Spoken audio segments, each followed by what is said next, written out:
আমার প্রিয়জনেরা, প্রভু যিশুর নামে সকলকে জানাই অভিনন্দন। কেমন আছেন আপনারা? ভালো আছেন তো? নতুন বছর আসতেই কত আনন্দ হয়, সবার মধ্যে কত উত্তেজনা থাকে। দুদিন হয়ে গেছে, সে একই আনন্দ আর সে কি উত্তেজনা নিয়ে কি আছেন?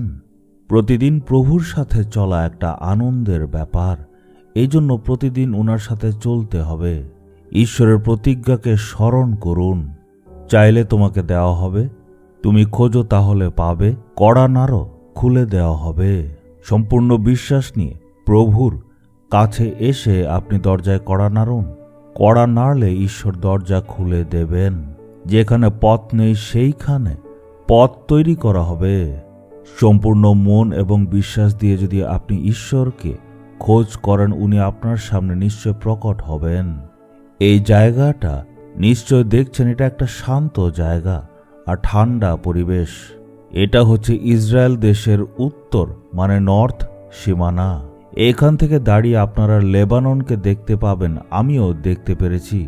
এই জায়গাটাকে লোকেরা এখানে বলে বানিয়াস, আর বলা হয় জর্দান নদীর শুরু এখান থেকেই, আর তারপরে গিয়ে গালিল সাগরে মিলিত হয়। এখানে আপনারা ঝর্ণা আর জল অনেক দেখতে পাবেন। এই জায়গা ঠিক উল্টো দিকে হচ্ছে হেমরন পর্বত। এই পর্বতের বরফ থেকেই জল এই নদীতে আসে।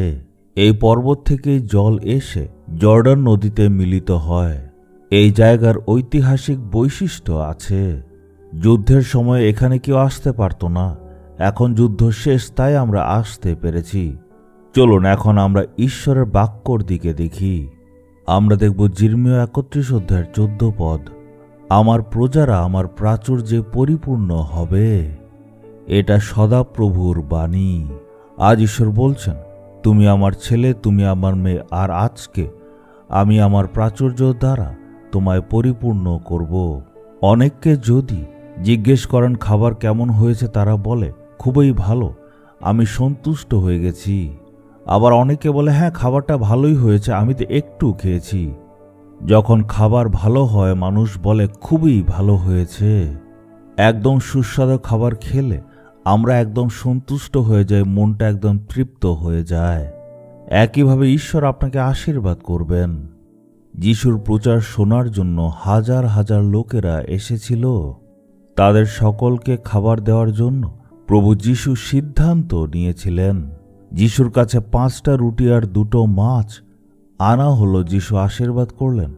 সেখানে পুরুষের সংখ্যা ছিল 5,000, আর বাচ্চা এবং মহিলা মিলে হয়তো 16,000 হতে পারে। তাদের সকলকে খাওয়ালেন।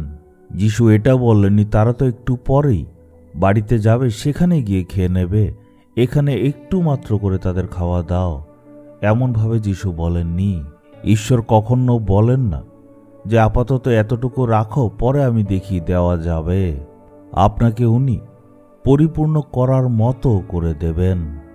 ঈশ্বর বলছেন, আমি তাদেরকে এত বেশি আশীর্বাদ দেব যাতে ওরা আমার প্রাচুর্য দ্বারা পরিপূর্ণ হতে পারে।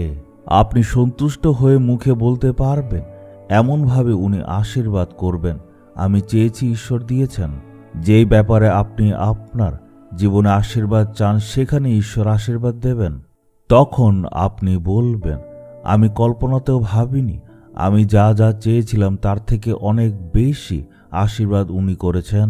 ঈশ্বর বলছেন, আমি হচ্ছি সর্বশক্তিমান ঈশ্বর, আমি বিশ্ব ব্রহ্মাণ্ডের প্রভু, আর এরা হচ্ছে সবাই আমার প্রজা। তাদেরকে তৃপ্ত করে আশীর্বাদ করব। এটাই যিশুর চরিত্র।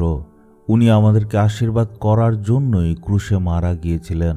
তাই ঈশ্বর বলছেন, আমার মেয়ে, আমি তোমায় আশীর্বাদ দেব।